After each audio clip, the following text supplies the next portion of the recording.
के लिए बहुत बहुत शुक्रिया आपका।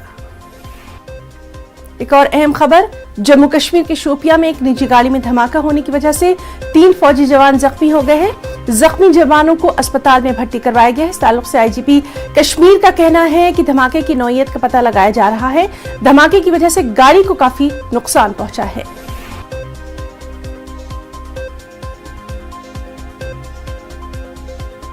हमारे साथ इस वक्त मौजूद हैं शोपिया से हमारे नुमाइंदे इरशाद मलिक। इरशाद, आपसे जानना चाहेंगे इस धमाके के ताल्लुक से अभी तक क्या कुछ तफसीलात निकलकर सामने आ रही हैं? हिना, आज सुबह शोपियान में जुमेरात की आज सुबह 4:30 बजे एक टाटा मोबाइल गाड़ी में पुरअसरार धमाके में 3 फौजी एहलकार जख्मी हो गए हैं, जिन्हें पूरी तौर अस्पताल मुंतकिल किया गया। इधर फौज के एक बयान में ये कहा जा रहा है कि धमाका जो हुआ है वो फौजी एहलकार उसमें जो है मामूली तौर पे जख्मी हुए हैं।